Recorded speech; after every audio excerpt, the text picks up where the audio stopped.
Pemirsa, viral di media sosial, seekor burung hantu dibakar hidup-hidup. Video ini mengundang kemarahan warganet.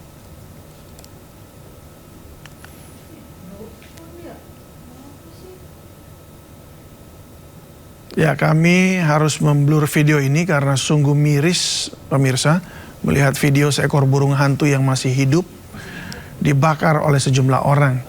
Peristiwa ini terjadi di Kecamatan Pacar, Kabupaten Manggarai Barat, Nusa Tenggara Timur. Video ini kemudian viral di media sosial.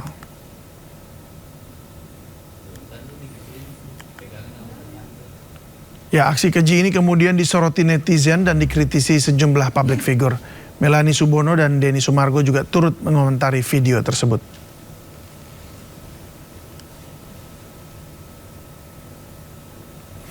Ya, tak berapa lama polisi akhirnya menangkap 3 pria yang diduga menjadi pelaku pembakar burung hantu dalam keadaan hidup.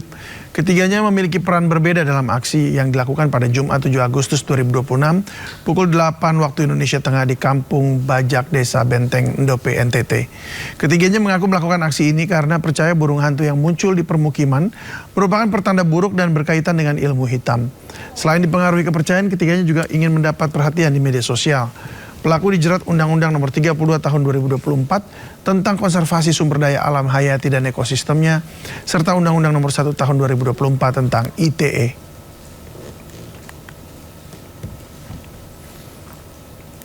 Ratusan orang mendatangi sebuah rumah kontrakan di Rawalumbu, Bekasi. Diduga rumah tersebut ditempati MC booth minuman keras dalam acara musik terkait polemik pembacaan ayat suci di booth miras.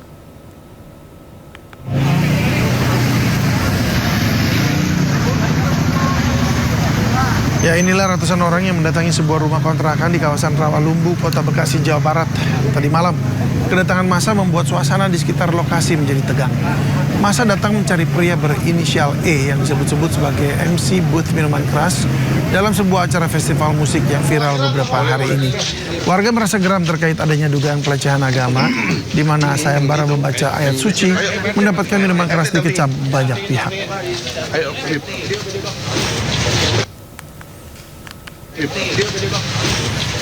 Ya, massa akhirnya berkesempatan masuk ke kamar kontrakan. Namun kedatangan massa tak membuahkan hasil, di mana rumah kontrakan dalam kondisi kosong saat didatangi. Yang bersangkutan sudah tidak menempati rumah kontrakan selama lebih dari 1 pekan.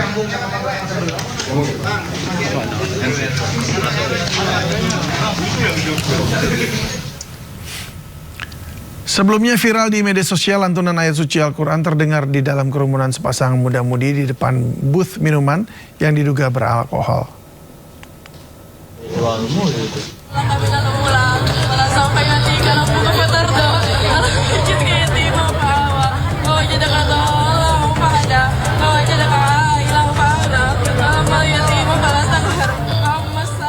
Video yang memperlihatkan kerumunan sepasang muda-mudi di depan booth yang diduga brand minuman beralkohol menjadi sorotan warganet. Dalam video tersebut terdengar lantunan ayat Al-Quran yang disuarakan oleh seseorang yang ada di acara itu. Konten ini pun memicu beragam reaksi publik karena dianggap telah menodai agama Islam. Sementara itu, Pemprov DKI Jakarta minta peristiwa ini diselidiki.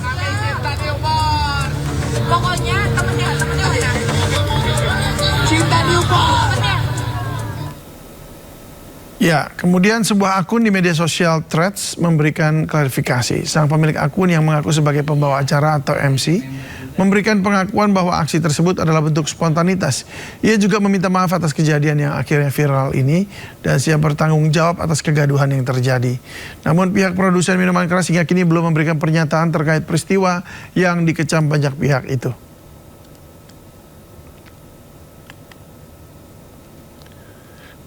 Pihak penyelenggara menegaskan mengecam keras adanya peristiwa pelecehan kitab suci di salah satu booth minuman beralkohol. Ditegaskan kejadian ini di luar kendali penyelenggara dan tidak membenarkan dengan aksi yang terjadi. Yang pertama yang berkaitan dengan promosi minuman keras yang viral, apalagi dikaitkan dengan kegiatan keagamaan, ini sungguh-sungguh menodai kehidupan keagamaan yang kita jaga bersama di Jakarta. Untuk itu saya akan minta kepada Pak Asisten Kesejahteraan, Pak Ali, untuk segera mengkoordinasikan mengambil tindakan tegas terhadap hal yang tidak boleh terjadi di Jakarta. Sehingga sekali lagi pemerintah DKI Jakarta menyesalkan hal itu terjadi di... Setelah berlangsung selama 3,5 jam, proses ekshumasi jenazah Sutrimo di Banyumas, Jawa Tengah selesai dilakukan. Proses ekshumasi atau pembongkaran makam Sutrimo melibatkan personel gabungan dari ahli forensik, Polda Metro Jaya, Polda Jawa Tengah, dan Polresta Banyumas. Bongkar makam dilakukan atas permintaan keluarga yang menduga ada kejanggalan dalam kematian Sutrimo. Otopsi ulang diharapkan dapat menemukan bukti baru untuk melengkapi proses penyidikan.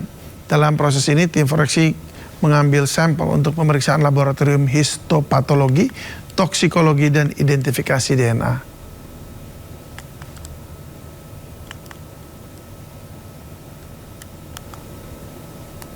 Terhadap jenazah almarhum Sutrimo telah selesai dilaksanakan mulai pukul 09.30 WIB hingga pukul 13.00 WIB, lebih kurang 3,5 jam pelaksanaan.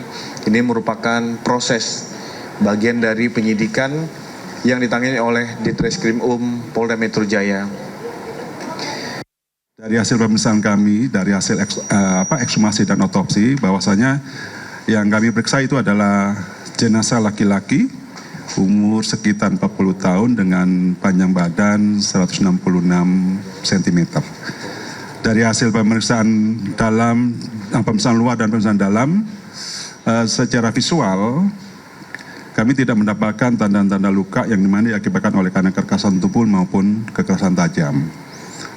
Nah, untuk itu kami melakukan pemeriksaan lebih lanjut guna mengambil sampel-sampel untuk memastikan mencari penyebab pasti kematian. Maka kami melakukan pemeriksaan diantaranya yaitu adalah pemeriksaan histopatologi. Nah, nanti akan dilakukan oleh dokter spesialis patologi anatomi. Pemeriksaan toksikologi yaitu untuk mencari apakah adanya racun dan sebagainya, nanti akan dilakukan oleh lapor ya, puslapor. Sedangkan yang terakhir kami tetap mengupayakan untuk proses identifikasi dan juga untuk mencari penyebab kematian yang lebih lengkap, yaitu dengan pemeriksaan DNA. Sehingga sampai saat ini proses untuk finalisasi masih tetap berlangsung, menunggu sampai hasil dari pemeriksaan laboratorium tersebut, yaitu pemeriksaan histopatologi, pemeriksaan toksikologi, dan pemeriksaan DNA. Untuk mengetahui situasi terkini perkembangan ekshumasi Sutrimo, kita sudah terhubung dengan rekan Hadisti Arifah di Banyumas, Jawa Tengah. Selamat sore Hadisti, bagaimana proses ekshumasi dan seperti apa kelanjutannya dari pihak kepolisian? Ya, selamat sore David dan juga pemirsa. Untuk proses ekshumasi tadi sudah selesai dilakukan sekitar pukul 13 waktu Indonesia Barat dengan proses yang berjalan selama 3,5 jam oleh tim gabungan dari pihak Polda Metro Jaya, Polda Jawa Tengah, Polresta Banyumas, serta juga dari Perhimpunan Dokter Forensik Indonesia dan juga sejumlah unsur akademik ataupun juga universitas. Nah, dari hasil ekshumasi almarhum Sutrimo tadi dapat disimpulkan bahwa pada saat penerapannya ada 3 penerapan yang diberlakukan, mulai dari penggalian kubur, kemudian juga pemeriksaan luar dan juga pemeriksaan dalam. Nah, untuk proses penggalian kubur tadi disimpulkan tidak ada kendala dan berjalan secara lancar. Kemudian memasuki pada tahapan kedua, yakni memeriksa bagian luar. Ini adalah tujuannya untuk mengidentifikasi apakah betul jenazah adalah almarhum Sutrimo. Dan tadi disebutkan oleh tim ekshumasi bahwa jenazah yang diotopsi secara langsung tadi ini adalah betul almarhum Sutrimo. Nah, kemudian dalam proses pemeriksaan bagian dalam yakni adalah mengambil sampel dari organ dalam jenazah. Ini sejauh ini memang belum dapat diketahui hasilnya, karena untuk hasil dari otopsi hari ini akan dapat diterima sekitar 1 hingga 2 pekan mendatang. Cuman tadi dari kesimpulan tim forensik menyebutkan berdasarkan visual dari dari fisik jenazah disebutkan tidak ada terlihat luka akibat benda tajam ataupun benda tumpul, sehingga lebih lanjut ini akan diperiksa secara DNA dari sampel yang diambil dari organ dalam, apakah ada indikasi racun ataupun juga hal lainnya. Nah, ini memang proses perkara ini ditangani oleh Polda Metro Jaya setelah mendapatkan laporan dari pihak keluarga yang menilai kematian Sutrimo ini ada sesuatu yang janggal ataupun tidak wajar, sehingga kasusnya pun dari tahap penyelidikan naik menjadi ke tahap penyidikan. Dan dari perkembangan penyidikan kasus ini tadi pihak Polda Metro Jaya sudah menyampaikan juga telah mewawancarai atau memeriksa 8 saksi tambahan terbaru, namun tidak menyebutkan siapa saja yang menjadi saksi ini secara rinci. Nah, sehingga nantinya untuk proses eksitomi ini kemudian juga nanti hasil lab dari otopsi hari ini akan menjadi salah satu bukti baru dalam proses penyelidikan perkara kematian almarhum Sutrimo ini, Davi. Ya baik, terima kasih Adisti atas laporannya. Selamat bertugas kembali, kami tunggu perkembangan selanjutnya. Pemirsa, ex-Kabar Eskrim Polri Susno Duaji menilai ekshumasi jasad Sutrimo yang telah dimakamkan 21 hari lalu sebenarnya terlambat. Meski demikian, langkah ini penting untuk dilakukan sebagai bagian proses penyidikan. Dan berikut cuplikan dialognya bersama rekan saya Yudi Handoyo. Nilai terlambat ya, ini terlambat ya, tapi tidak ada kata terlambat itu dalam penyidikan ya, lebih baik telat daripada tidak gitu kan. Karena ini sudah cukup lama waktunya. Kenapa lama? Yaitu dari tanggal 23 ya peristiwanya, 23 Juli, kemudian sekarang sudah tanggal 11, besok ekshumasinya tanggal 12. Kalau besok tanggal 12 berarti kan sudah hampir 20 hari ya.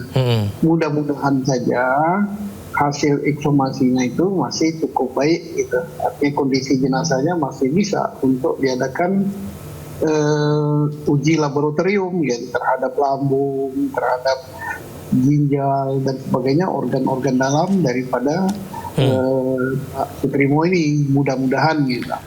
24 saksi atas kematian Sutrimo telah diperiksa penyidik Polda Metro Jaya. Ke depan, penyidik juga akan melakukan pemeriksaan lanjutan keluarga Sutrimo di Banyumas.